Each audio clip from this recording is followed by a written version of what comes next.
Good morning, good morning, good morning. Good morning. Welcome everybody to go ahead. Huh? What? I said on a bright sunny day. Good Lord. It's very cheerful. Yeah. Well, we're in March. Happy March, everybody. I was walking the dogs today, 28 degrees, but it felt like spring was in the air. Yeah, it was good. I don't believe it. It was so cold yesterday, my face froze. Happy Pulaski Day to all who celebrate.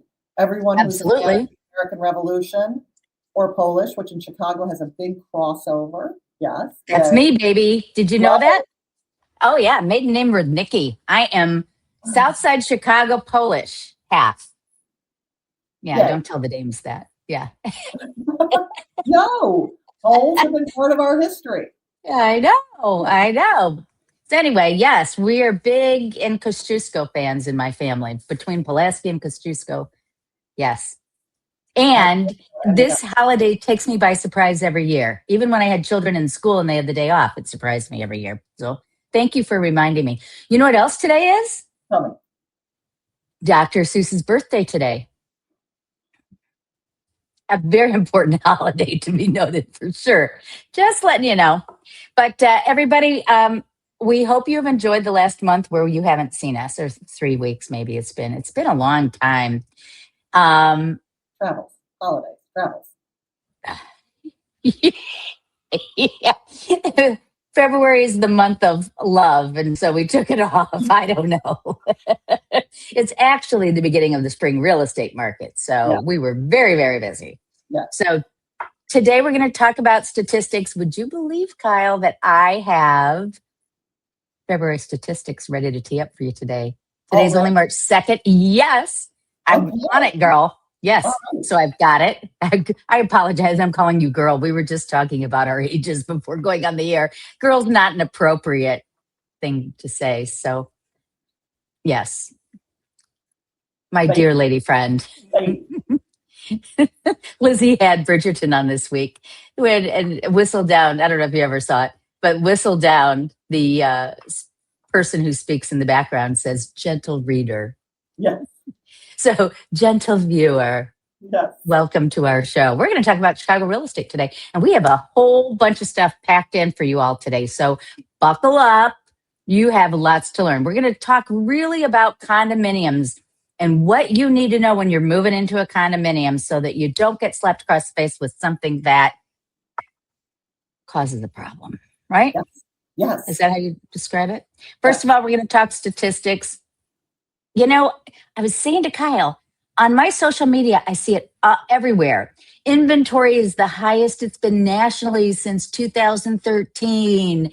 We have more properties on the market. And you know what? They just don't know Chicago because if you hear that, don't listen. Right? Chicago's different, everybody. We are so different. Yeah. And February said it to us once again. We're going to talk first single family homes in the lakefront communities.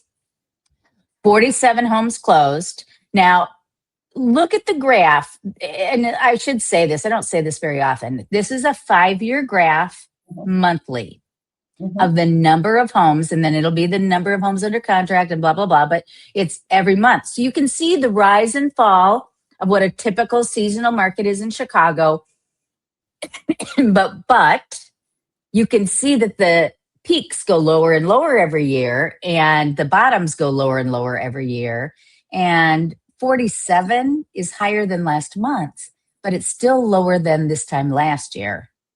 And you're it's going, a story of inventory. So it was very interesting. Dennis Rodkin talked about, and the Chicago market is pulling back. There are fewer sales, et cetera. I'm like, wait. There's fewer properties on the market. This is a story right here of inventory, not a story of a market, a story of nothing to buy. Okay, I'm back. Trust me, it's not, and I'm saying this from the statistical point of view as well as from an anecdotal point of view, because, my buyers are getting crushed in multiple offers, and some win, some don't win, because of their personal situations. They can't pay list and 20% over. They can't pay 20% over list price cash and waive their inspection. But, you're going to see too. Yes, you nailed it completely, Kyle. This market is not pulling back. It's, All right. Under contract, 55. So way higher than last month and the month before that, despite the lack of inventory.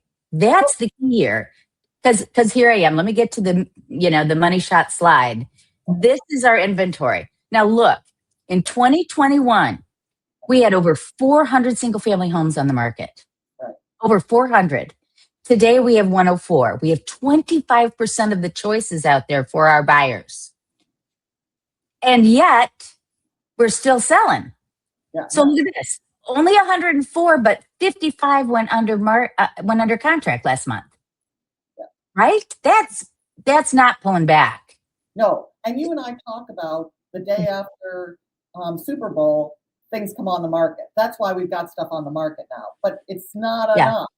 Yeah, keep going. Absolutely right. Absolutely right. It's not enough. 1.4 months of inventory is almost like zero. Remember, 5.5 to 6 months is a static market that's neither buyer nor seller. This is Nutsville. Now, we have not significantly gone up in the last 2 months in price, but still, if you look at $1,050,000, which was the median sales price in 2021, we're up almost 50% in 5 years. That's unheard of for Chicago, which just historically creeps. All right. And here, okay. So I play with this little bar chart every month when we get together. This time I thought, you know what? I'm going to do just 2 months year to date. So you can really see how we're struggling. Yeah. So for the first 2 months in 24, we sold 98 homes. For the first 2 months of 2025, we closed 111. So far this year, we've only closed 81, which is down 27% from year before. But again, folks, it's because there's no inventory. So, and you know what? It's kind of like, you know how the employment market, they'll say, some of the people have stepped back, so we can't even tell you exactly what unemployment is because they're not applying for unemployment. I kind of feel it's that way with the housing market.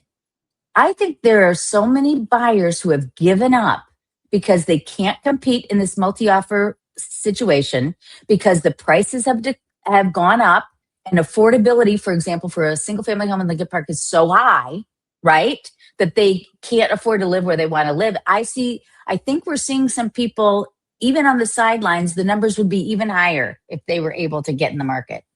That's just my thought. But if they can't buy anything. Exactly. You know, I get it. Yeah. Here is the really astonishing part of the statistics. You ready for this? 516 closed. And again, you see how low that is compared to historical data. Yeah. 818 are on the market. Look at that. 500 closed, 818 under contract.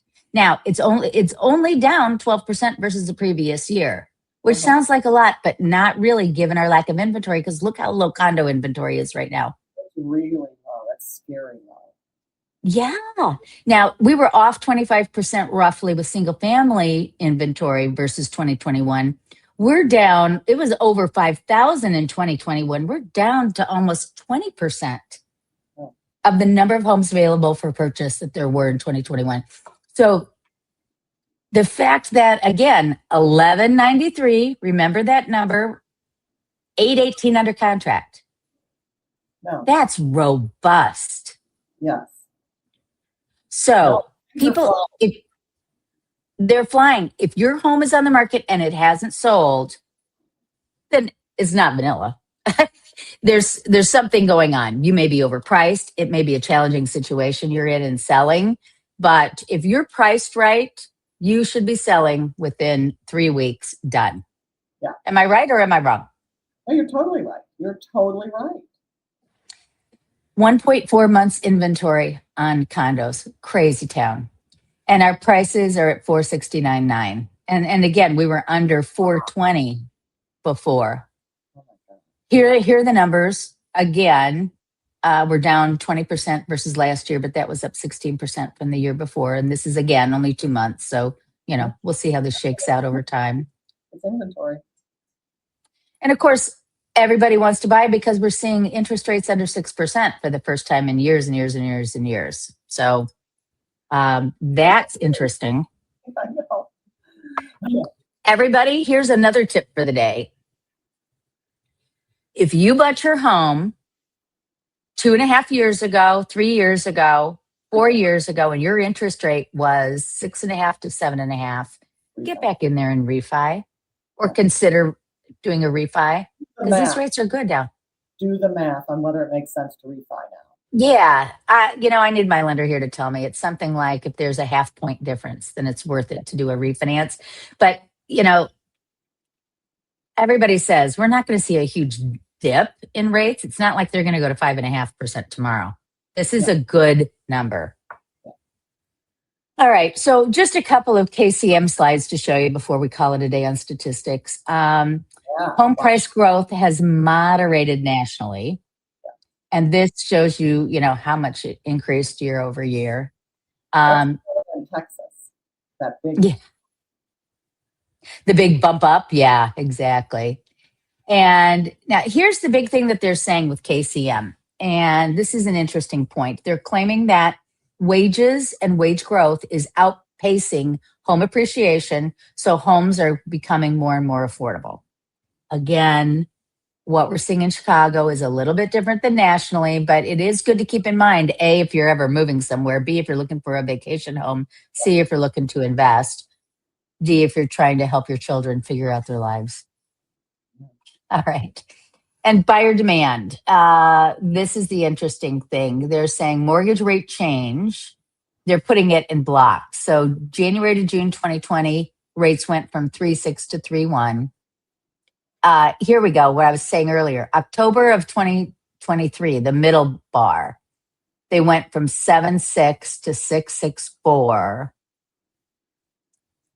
And September to November, 6.4. But, and then you see the demand go up. But again, demand doesn't much matter if you have nothing to buy, right? Yeah, no. That's the effect of the surge in interest rates on buyer demand back a couple of years ago is incredible. Yeah.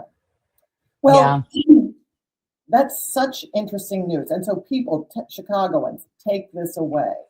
All the stuff you're reading in the Wall Street Journal, New York Times, whatever, the national papers about what's going on in the market is going on across the South, some of the mid-Atlantic states, all the way up to New York. But it is not affecting the Northeast, and it is not affecting the Midwest. We are robust. And one of the main, you hear us crabbing about the lack of inventory. The lack of inventory is, yes, people not moving out of their homes because they have such a nice low interest rate or have paid off their homes. And you boomers, I'm talking to you.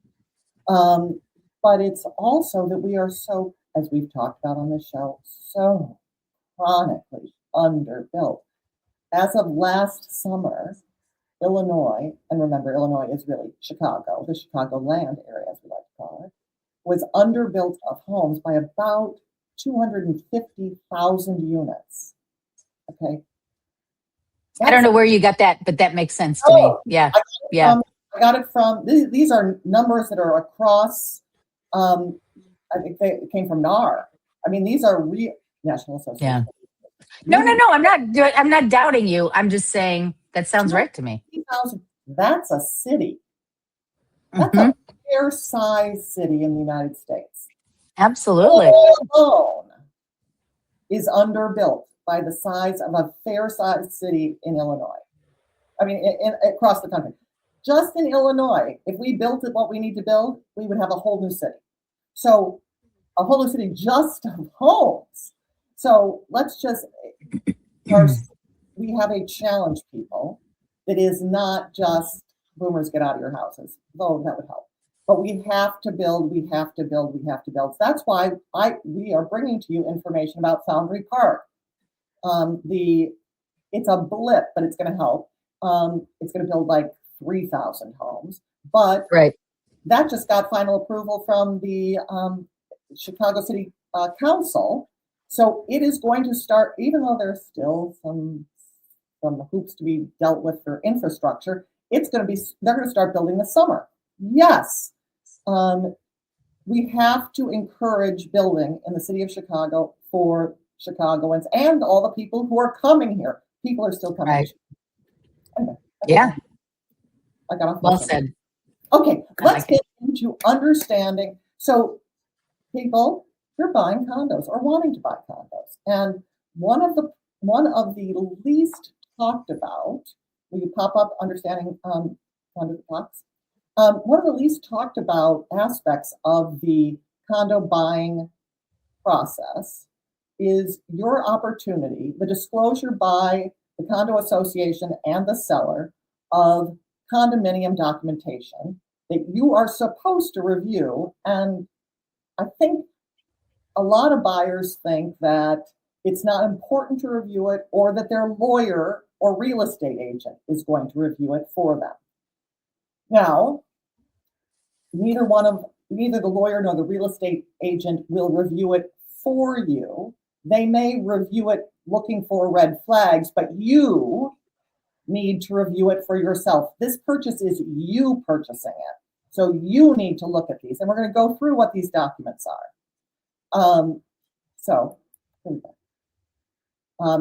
No, you can't say that strongly enough. Yeah. The reason we're asking you to do this is these documents really guide your life inside the condominium association and your condo. And you need to know about it. You specifically need to know about it because it could be a very expensive proposition unless you've read them carefully. You may realize that you're living under rules you do not like and cannot abide. And you need to know that before you've purchased, or you're going to be really unhappy. And we don't want you unhappy. Our goal as real estate agents is to make you delighted where you go. So you're going to receive these things. And I'm going to tell you as a former lawyer, the bylaws and declarations make my eyes curve back in the back of my head, because they are the documents that were created back when they built the building or when they had created the association. And they are big time not interesting, but the bylaws have some stuff that you should look at. It talks about the number of officers, and it has some stuff about the governance of the entity that is the association, and you'll want to at least familiarize yourself with that. The rules and regulations you're going to want to spend a lot of time in, because those can be used by you and against you, and you want to know what the rules are. Okay. The budget is how they're going to spend the monthly assessment on people, on equipment, on whatever, and you want to understand what's going on in the operation of the building and just to know. And then there are other documents that you're going to get, which are like board minutes. There's a big time disclosure. It's called a Section 221, 22.1, but I call it 221. Disclosure, a reserve study, and a paid assessment letter. So those are some of the documents you're going to receive. Okay. Should we talk about the timing of all this now, or do you want to talk about it later? Talk about it. Okay. So here's the deal, folks. They don't tell you that there's a money grab out there by your condo association management company. And so the process is this. When the seller goes to list their home, they have been given the documents when they bought the condo decks and all that, but there have been changes to the rules and regulations. Obviously, the budget changes every year. The reserve study may be out of date or whatever. They bought, say, 5-10 years ago. So the declarations are the same. Maybe there's a recorded amendment, but typically they're the same, but it's the other stuff that changes. So then we swoop in as the listing agents, and we're trying to market the property. And so we're trying to tell all the wonderful things about the property. And so you may or may not have those documents for us. But here's the dirty little secret. When your buyer walks in the door, the condo association will ask you anywhere from $450 to $1,200 for those documents. I'm seeing the going rate today at about $800. So you, the seller, are advised by your attorney, oh, don't pay that $800 until you're sure this buyer is good to go. little known in your contract is a stipulation that if you wait until after the attorney review, in other words, a week after you've negotiated your deal, to decide that everything's fine enough to order those documents, it's going to be another week or two before that buyer signs off and says, all the documents look good. I truly want to move forward with this deal.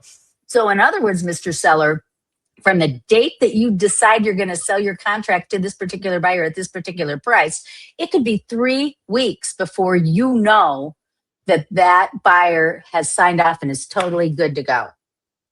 Yes. I find, and you've paid $800 or more. And technically, that contingency is not completed and waived, whatever, until they receive the paid assessment letter, which comes the day after the month begins of the closing. So let's say you're closing on the 5th of March, as some people are.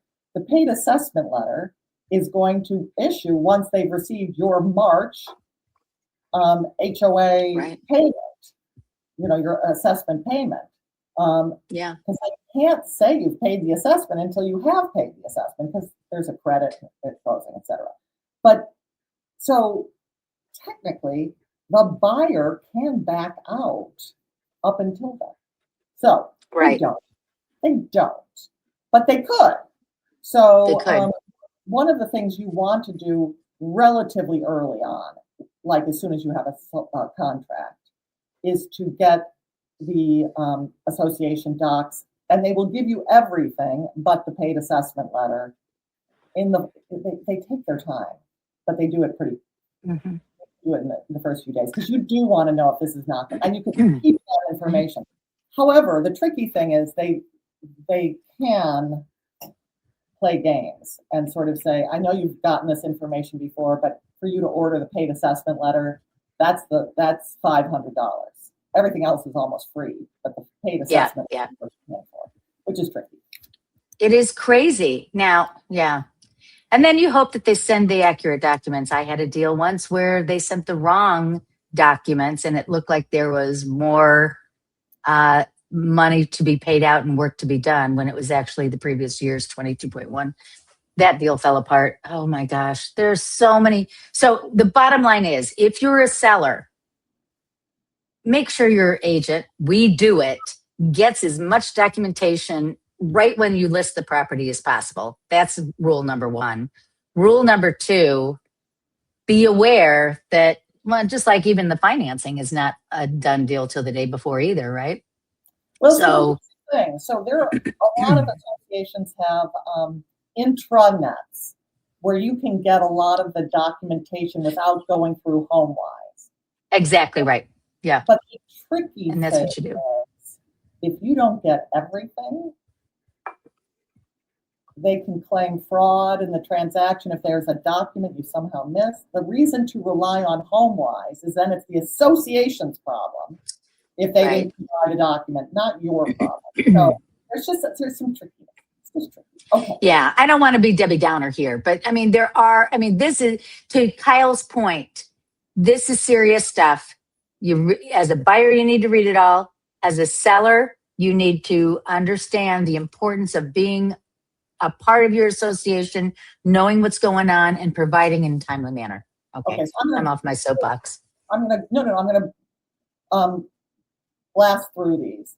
The bylaws, read them, but just read them with your eyes as open as you can keep. Read them before you go to bed. But they're interesting. So this is written largely when you when the association was set up. The thing though that's sort of interesting is voting.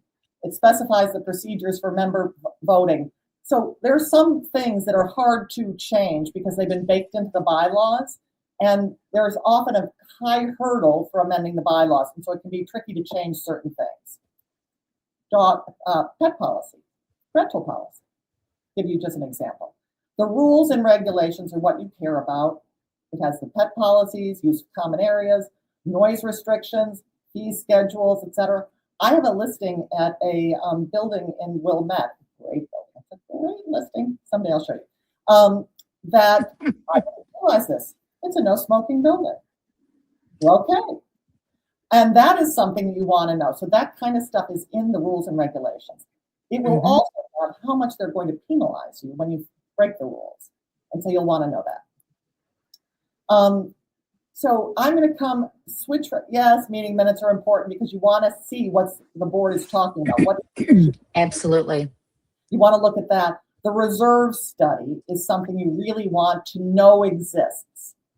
And you want to know when it was last updated. The contents matter less than the existence. And here's why. You want to know if your association is paying attention to the entire physical plant of the building, and they've got a plan for dealing with it financially going forward into the future. Reserve studies look out 20, 30 years. They are paying attention to parts of the physical plant of the building that will age and require improvement or shoring up or complete rebuilds within that time frame. And you just want to make sure that the building is doing the things that are necessary, paying attention to the issues that are necessary. And a reserve study will tell you, okay, they're on it.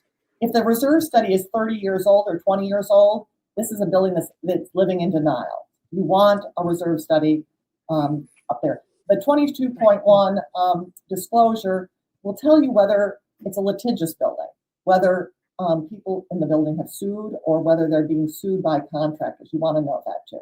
So that's contained in the 22.1. 22.1 also tells you the current level of reserves, capital reserves, and we'll get to that in a minute. So this is your financial responsibilities. Your HOA will include both an operating contribution and a capital reserve contribution, just so you know. So some places break it out so you understand how much it costs on a monthly basis to run the building, fund the budget, the annual budget, and what's being used to rebuild reserves after a project. So you look at that. Special assessments. Sometimes there are special assessments for big projects, and you can either pay it off in one or two big chunks. You can pay it monthly. Sometimes so you'll see that for special assessments. And then each year, at the end of the year, they will send. The board is required to send to all owners a draft budget and have a meeting before they pass the next year's budget. And that's just good to know. Okay. And what do you ask your people to take a look at when they're doing this? What kind of guidance do you give your buyers? In terms of what to look at, I'm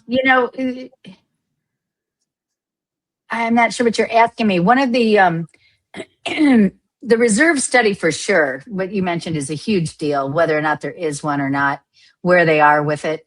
Some of the things that aren't always, excuse me, the same from building to building are like windows, whose responsibility, and that's in the condo declarations, and it's not the same. In some buildings, they take care of it. If there's a problem, the association will pay to fix the crack or fix the seal. And in other buildings, you're going to have to pay out of pocket to replace it. So that's kind of a hidden one that people should know about. And as much as people shouldn't have to be experts, like when were the chillers replaced? If your air conditioning is included in your assessment, things like that. The other thing is these buildings that are newer, like built in the last 15 to 20 years, where there's like a 2-pipe system and you've got that mechanical, the fan and everything to bring the heat and the air out. Those things can be $3,500 each. And a lot of people don't realize that would be their responsibility when that goes out. So I would say just, and I see your note on here about renovation approval. Some buildings are really good about just letting you go in as long as you've got somebody who's got the right insurance. Others are sticklers. And your building's an interesting one. Now, I think it's really good, but when somebody puts down flooring, they have to put the soundproofing that's, you're supposed to have. And you'd be the first to say, thank goodness the people above you have the right soundproofing, correct? but it can be expensive, and that's something somebody should know if they're buying. Yes, I agree completely. I think what you really want to ask is how. So one of the things that our building used to do and doesn't do anymore was be sort of temperamental. They would have renovation approval, but you never knew what you were, as a owner, who was deciding what, and maybe it was some board members' personal issue that they were trying to enforce, and so it made everything very difficult. Having renovation guidelines, construction guidelines set forth, that's what you want, is for you as a owner to know what's going to be asked of you so that you're not chasing a moving target. That yes, you have to comply with something you may not agree with, but at least you know what it is. Right. So what, and we're going to get to in our next deck, we're going to have to fly through this. Signs of a healthy organization. Yeah, this is interesting. Let them watch. Yeah. Okay. Keep going. I like it. So these documents are going to be your contract with the association going forward. During the buying process, it's all been your contract with the seller. The association documents are your contract with the association, and they're really going to guide your life going forward. So read them carefully. Your lawyer is not going to read them carefully. They've read 1,000 of these. They're not going to read them unless you say, I can't understand them. I'm going to pay you extra to do it. It's not included in the package of work unless they're charging you $5,000 for the transaction. So this is on you, because we won't know the issues that are of key importance to you. So you're going to want to read these carefully. Do not skip this step. Do not sort of assume that I was sure they were fine. Don't read them. Okay, next one, because this is the signs of a healthy organization. Okay, financial stability, effective governance. And by effective governance, it's clarity, monthly meetings, open meetings, communications from the association manager to the owners, often intranet. That's the website for just the association where you can get all sorts of information. It is a community that talks to each other, so engaged community. Very much in buildings that have that are mostly owner occupied have a much more engaged community. You do want to see that they are not getting sued all the time, so legal compliance is huge. And again, just transparency. Okay. Oh, I've got one for you. You ready for this? Oh. I just closed on a property last month. I had the buyer. The buyer decided to move forward. It was a 100-unit building in River North.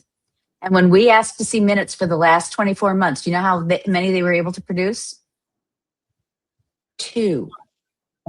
The previous property manager had not made them have board minutes, meetings, kept minutes. We were like, I've never in my 39-year career seen a building so poorly overseen by a property manager. And obviously they knew it because they kicked them out and brought somebody else in. But that's my can you believe it moment of this week. And there are some buildings, there are a lot of people who are like, I want to live in a building that has $250 HOA assessments. And those tend to be 3-unit buildings or maybe 4-unit buildings. And they hold effectively annual meetings because they're that's the way they do it. There's a ton of risk associated with that. So I tell but they're often great places to live, and I understand it. But I tell my buyers, put away at least $1,000 a month for your HOA for the upcoming special assessment to deal with the roof, to deal with the work, to deal with the problems of the building, because there are only 3 or 4 of you who can pay for it. So pay yourself an assessment like you do in one of the bigger buildings. Put it away, don't look at it, hide it, because it's coming for you. You want to have the money. Anyway, So anyway, Absolutely. you want them to have meaningful cash reserves. What are meaningful cash reserves in your mind, Anne? 6 months worth of assessments for all the units in reserve. Okay. So if you've got, if you've got a 3-unit building, each of which is just say 200 and let's use round numbers, 300. So Mhm. 900 a month for 3 units total times 6 months. They should have minimum $5,400 in there. Okay, but that's not enough people. For No, but you know what? To your point, if Yeah. absolutely, why should an owner spend $800 a month to make sure that there's enough in reserve for the owner 5 years from now to get a new roof without a special assessment? I mean, partly why you live in one of those 3-unit buildings is to just pay what you need to and pay it. It's like escrowing property taxes versus just paying the bill when it comes due, right? It is, but then this is such an interesting debate. So the person who's buying the apartment, you're about to sell your condo in a 3-unit building, and Right. you have a 20-year-old roof, and you Yeah. haven't assessed for it, and you want the next person to come in, and the next person sees you've got a 20-year-old roof, and there's no I'm going to have to pay for that new roof. Do I want to, or they're going to knock the money off the price? So you're going to pay Right. for it one way or another. So Well, that's true. There are plenty of buyers out there who are not being schooled by their agents as yeah. to risk. It's Well, really important these days to have a buyer broker who really educates you. and there's also, as we've been talking about, there is such a seller's market right now that people are saying, I'll take it. I'll take the Yeah. I'm gonna have to buy a new roof. But yeah, so anyway, I totally agree with Anne about what she's saying about a small association, that you're paying as you go, so you're not paying for somebody else's future. But at the same time, you never know when that future is going to come home to roost, and you're going to have to come Absolutely. yourself. Yeah. Consistent contributions, that there is, everyone has to pay by the month, and if not, they get sued. So you do pay by the month. That the savings are for predictable repairs. Again, the reserve study is very important for that. And ability to manage big projects without necessarily, unless the association is designed this way, to have to borrow or commit a special assessment. So, Right. or impose a special assessment. A lot of buildings choose to do big projects by special assessment to avoid having high monthly assessments. And I get it, but we agents have to know what those buildings are and prepare our people for that. So if you've got a building that has really low capital reserves and a high assessment, you have to say to yourself, is this a healthy building? Because But you know what, Kyle, you bring up a really great point, because here's the deal. A lot of people do want those lower assessments, but yet these buyers think, I mean, they want their cake and eat it too. They want to buy into a building that has low assessments, and they want reassurance when they're in that buying process that, oh, this building hasn't had special assessments in the past, has it? It's not going to have any special assessments in the future, is it? But yet they want a small assessment, and it's like, sometimes the special assessment is okay, absolutely. right? And yes, Don't just think a special assessment is the kiss of death. It means it's a terrible building. Well, Get that out of your head. well, get it out of your head. But I think it's been planted by people talking about it and saying, God, my building has a special assessment and I didn't know about it. So it's gotten this bugaboo, Good point. Yeah. rather than saying, this is why. And sort of Mhm. talking, once you understand that this is how the association has chosen to manage itself, you can Right. say, I don't want to live like that because I'm not great at saving money. Right. Or Right. I would find it, I would have to move. Yeah. It would be hard for me to live like this. But that's your choice. And then choose a different building. Exactly. But the answer is to no. Okay. Components of healthy reserves, all of that. We've talked about this. So a realistic budget, you are not being expected to know whether it's a realistic budget. But if they've got a process where, one, they've had the budget meeting with the association and people attend it, and the association owners beat up the budget and have gone through it. You can say, well, this is probably a realistic budget. You can say that, but you also want to know that it's really broken out. It's quite transparent what they have in it. You also would like to see that they have an audit, an annual audit of the association finances. And if you get a clean audit, it's probably good. It's being well managed. So rely on processes, because who knows whether these numbers are realistic. But the processes of review before passage, and an audit, and monthly reports from the treasurer can let you have some level of comfort. So in the absence of expertise, look to process to make you feel comfortable. Do you agree? Good point. Yeah, totally. Okay, more budget stuff. Proactive maintenance. So buildings that are not sort of saying, if I don't see it, it's not happening, are the ones you want. So take a look at how the building looks like it takes care of itself, finding out what projects are going on. When you look at the building, does it look like it's in good shape? Those are kinds of things that will tell you if they're taking proactive maintenance. Okay, there's more up-to-date mechanical systems. By the way, everybody, this is going to be on our YouTube channels. So if you want to go back and really reread all these details, they'll be there for you. Yes. Okay. So this I thought was an interesting slide. Strong financial profile. Owner occupancy greater than 60%. Yeah. That is, I think so a lot of buildings have introduced rental restrictions that are 85% owner occupied or greater. There's some buildings that used to be great for investors, 260 East Chestnut, I'm talking to you, that are now no rentals allowed. Right. They're allowed to keep the ones that are in place, but none thereafter.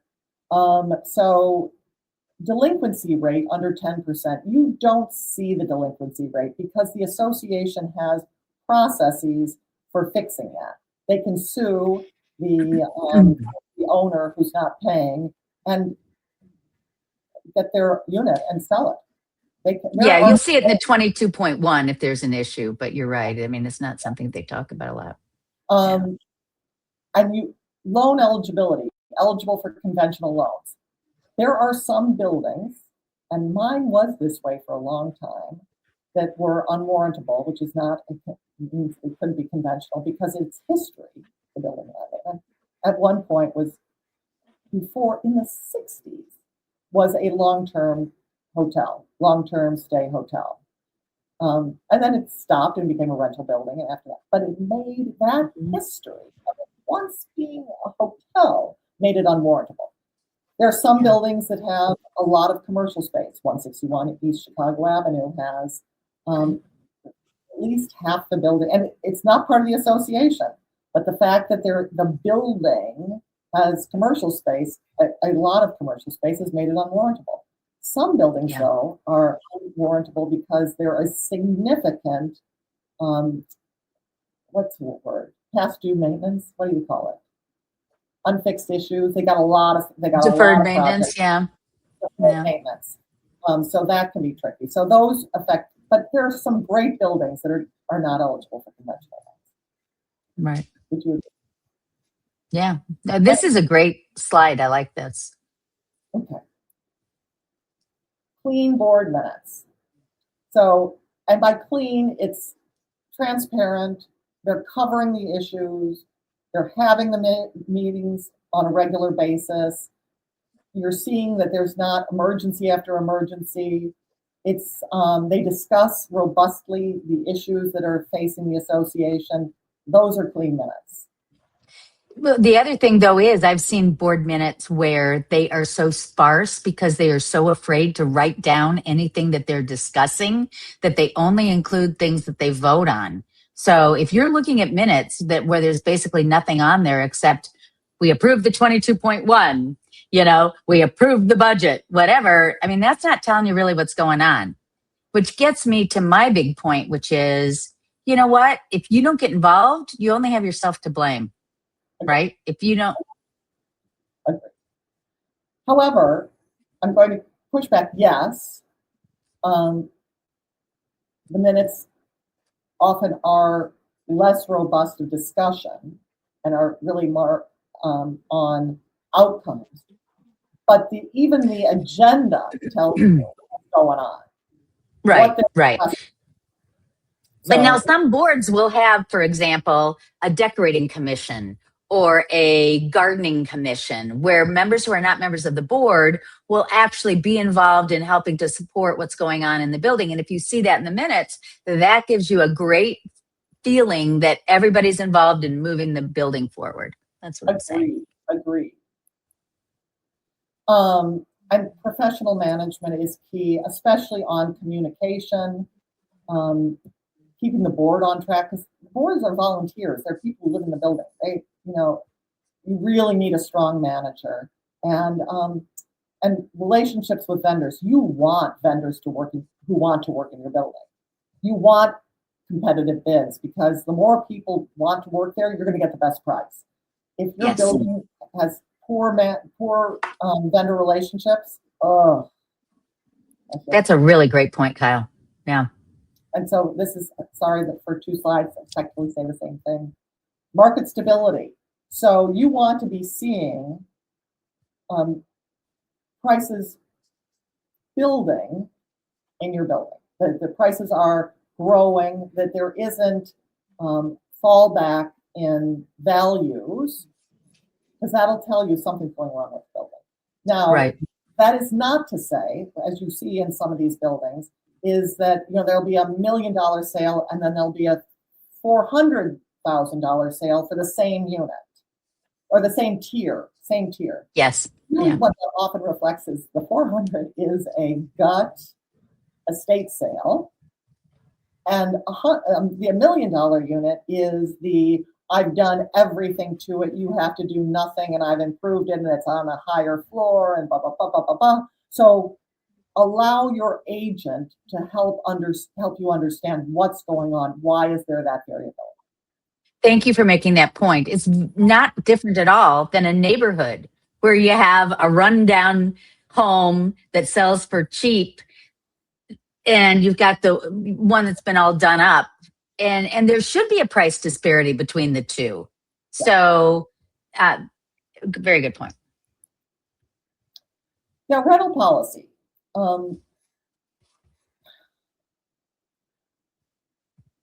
So some lenders don't like buildings that have a large population of renters, a large population of investor owners, because I think there's this view and that it won't be as well maintained. Investors care about low cost to them and their profit margins. I get it.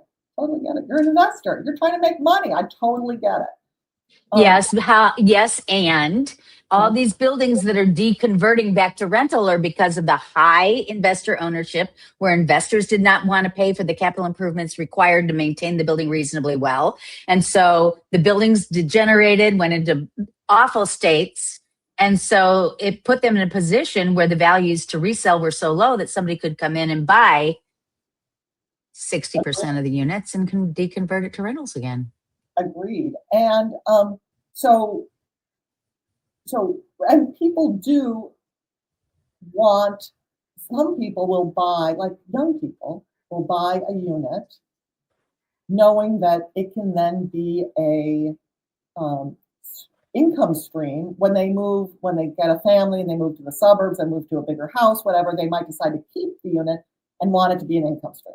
So I get why you would want some rental opportunity in a condo building. Right. So there is that balance, and it's getting to the reasonable cap that takes into account the needs of both the association as a whole, for the health of the association as a whole, and for buyers. So, I have seen over time that buildings that have either a no rental policy or an extremely strict rental policy actually decline in value with the units, because you don't have as big a buyer pool, because there are buyers out there who won't buy unless they know that they have an opportunity to rent it if they lose their job or whatever, right? Or they get moved.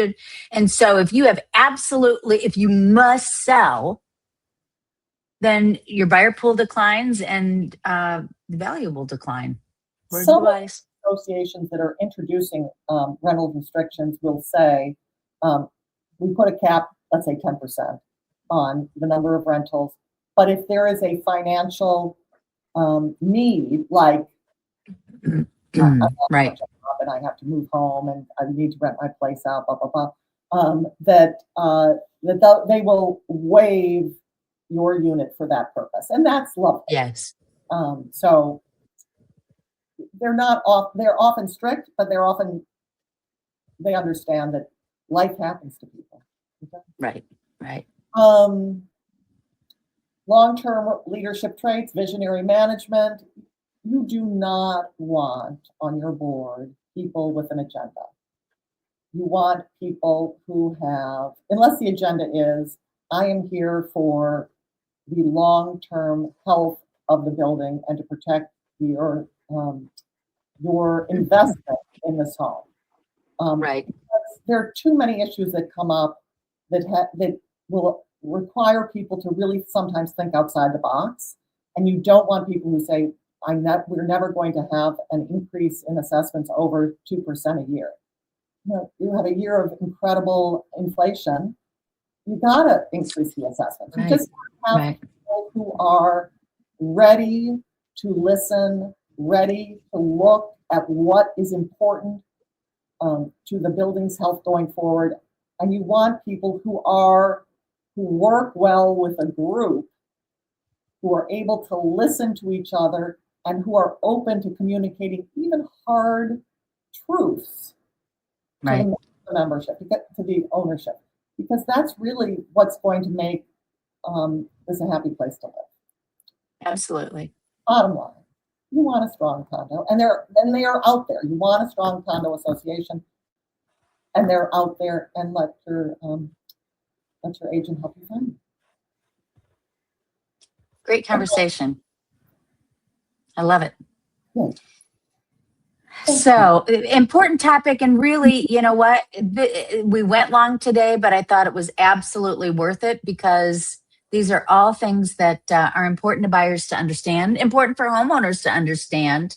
And condo living is fabulous. It comes with responsibilities, and you need to understand what you're getting into. So thank you, Kyle, for sharing that. Great stuff. I'm glad we did it, because we keep alluding to this and we keep being frustrated by this when we're out in the working world. So I'm glad we got to talk about it. Thank you. Everybody, thank you for watching. We have another couple of great topics, probably ones that won't take an hour next time we get together, but they will be equally as important to discuss. So, and if you have questions, please reach out to us. Please follow us on social media. If you have any questions about buying or selling in downtown Chicago, we're your gals. You know how to find us. Our information is below, and we look forward to seeing you next week.